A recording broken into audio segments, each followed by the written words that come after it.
They said the rookie's badge was too new to shine, that she didn't belong in a hangar filled with legends whose boots had touched war-torn soil. But the truth slipped out long before anyone realized what was happening. It began the night an engineer found an old steel locker in Storage Base C. Dust so thick it swallowed the tags. Hinges rusted to silence. Yet inside lay a single patch every mechanic recognized but none dared speak about. A serpent coiled over broken wings, the insignia of the lost. Viper Ghost Squadron, a unit whispered about like a ghost story, classified so deeply it existed only in rumor. And that discovery, that impossible symbol, was the first ripple in the storm about to crash over Ravenstone Naval Air Station. Before we dive into what happened next, tell me where you're watching from, and if you agree that respect should never be earned through humiliation but through truth. Like and subscribe, because what comes when an admiral stops mid-inspection and stares at a young woman like he's seeing a ghost will stay with you. It all began on a warm coastal morning, sea haze rolling over the tarmac, when Lieutenant Jessa Rourke stepped onto the base for her first official day. Late 20s, sharp-eyed, quiet. A rookie in every technical sense. Though there was something in the way she carried her duffel slung over one shoulder. Something in the measured way she inhaled the salt-heavy air that hinted she wasn't simply another transfer. But the crew chiefs didn't see that. Not when her uniform lacked scuffs and her boots were too clean. And especially not when she spoke in those short, clipped sentences that sounded like discipline rather than deference. By noon, word had spread that the new lieutenant was stiff, humorless, probably too fragile for Ravenstone, and Lieutenant Marcus Hale, golden boy of Hangar 3, made it his personal mission to break her in, laughing at the way she checked her gear twice, mocking how she listed maintenance protocols like scripture, even grabbing her wrist at one point to shove her sleeve up and announce to the boys that she was dressed like a commando for Comic-Con. And that's when they saw it. The ink etched along her inner arm. The serpent coiled in silence, its wings shadowed like smoke, a design that none of them recognized and yet made everyone pause for just a heartbeat before bursting into laughter, because surely a nobody rookie hadn't earned anything worth respecting. Jessa didn't react, didn't blush, didn't stammer. She simply pulled her arm back, jaw tight, eyes burning with something frighteningly controlled, a rage that didn't explode outward but pulled inward, sharpening her posture until she looked more like a blade than a girl. And she said a single sentence, calm enough to chill the room. "You shouldn't touch that." But Hale waved her off, chuckling as he walked away, already gearing up to tell the story in the break room about the rookie with the wannabe tattoo, never noticing the way. The nearby mechanic froze when he glimpsed the ink, because he had once seen a patch just like it in a classified slideshow during a briefing he wasn't supposed to attend. Though even he didn't dare say anything. The day dragged on until the last light bled across the runway. And while most officers headed to the bar or their quarters, Jessa remained in the hangar, checking the emergency panel, running diagnostics, giving the same relentless focus she'd given all day, except now, alone beneath the quiet hum of machines, her shoulders sagged for the first time, revealing the exhaustion she'd hidden since arriving. And she stared at her reflection in the dark glass of the Hawk fighter jet beside her, whispering something only the metal heard. She didn't notice the engineer walking behind the storage crates, the same one who would later find that old steel locker with the Viper Ghost emblem still burned into its lid. Nor did she see the way he froze when her sleeve shifted again, exposing the serpent tattoo, because he recognized it instantly, recognized it the way soldiers recognize the sound of their old unit's marching cadence. Like a memory that knows the bones before the mind does.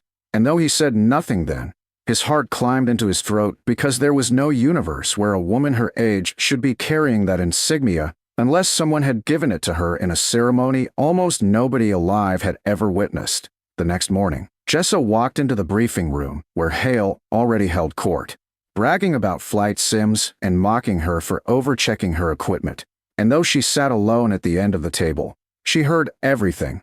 Let it roll off her like wind against steel, keeping her chin forward even when the chatter sharpened into cruelty, because the truth she carried, the truth stitched into her skin, was heavier than their voices. But everything shifted at exactly 0914 hours when the announcement crackled through the speakers. All personnel stand by. Admiral Rowan. Arriving on base for immediate inspection, and the joking ceased. The laughter died. The chairs scraped in panic as everyone straightened themselves, because Rowan wasn't just any admiral.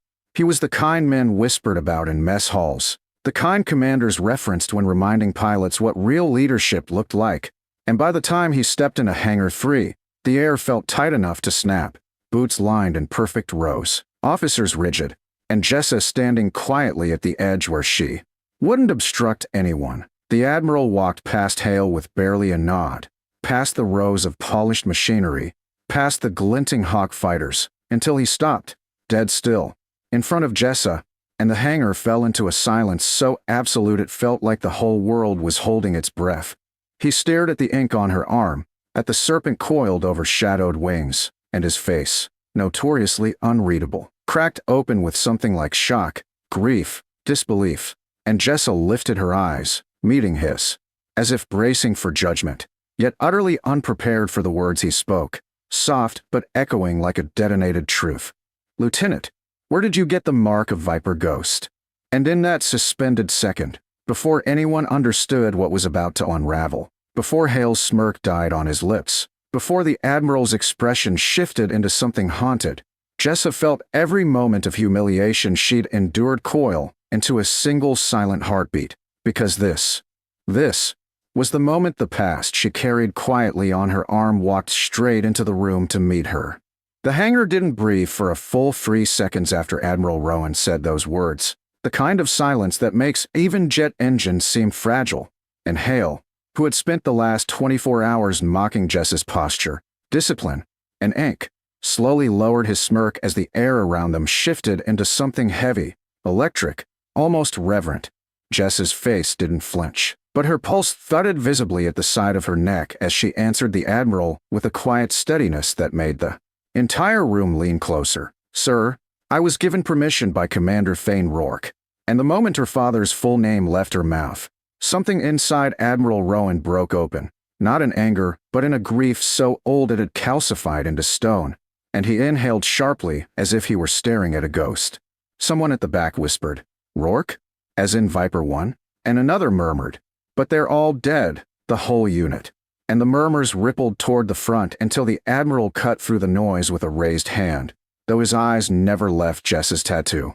Then, without warning, the base lighting flickered, a harsh metallic buzz rolled overhead, and a loud klaxon rang out, one that every officer recognized as the system's failure alarm.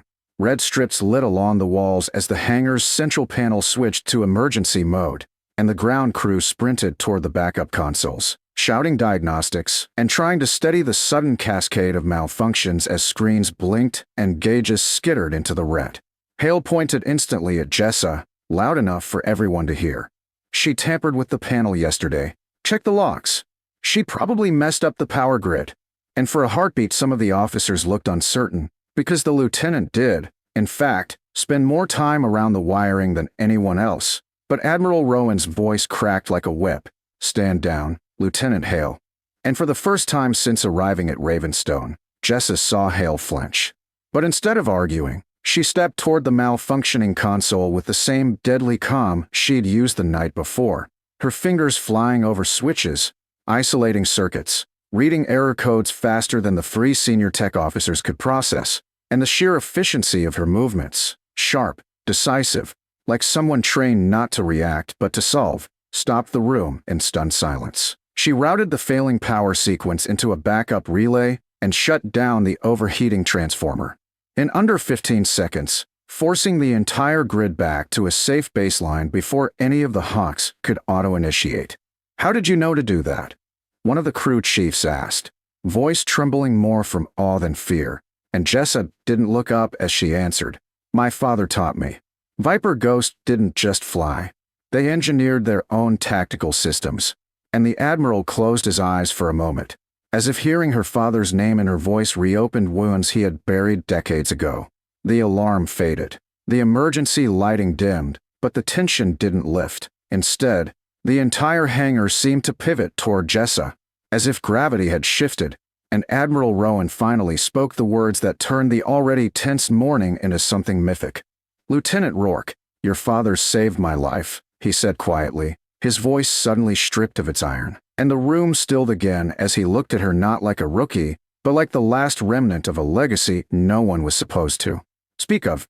He explained, just loud enough for the hangar to hear, how Commander Fane Rourke had been the leader of the classified Viper Ghost Squadron, how their missions were so covert even their successes didn't reach the public, how they operated in shadows without insignias, without recognition, and how during the Arcadia rescue, when the squadron was ambushed by 3 enemy aircraft in zero visibility, it was Commander Rourke who ordered Rowan, then a young lieutenant, to eject first, sacrificing his jet to push Rowan's out of the kill zone. No one in the hangar had ever heard this story, and by the time the Admiral spoke the last sentence, I never had a chance to thank him. Hale had turned white as chalk. The weight of the truth settled like fog over sun-bleached metal, but it wasn't over. Another ripple of static crackled through the speakers, and this time a base-wide announcement boomed out. Admiral Rowan, immediate presence required in Command Ops. And though it sounded routine, Jessa saw the way the Admiral stiffened, how his expression snapped back in a protocol, how the grief slid behind the mask again. Still, he didn't leave, not yet. Instead, he turned toward the room, toward everyone who had doubted her, mocked her, dismissed her, and said, Lieutenant Jessa Rourke is to report directly to me after this inspection. She is not to be interfered with. And though he didn't raise his voice, the message hit like a shockwave. Hale swallowed hard, his pride shriveling in his throat, and the officers who had spent all yesterday laughing suddenly pretended to be busy checking flight logs or wiping down tools.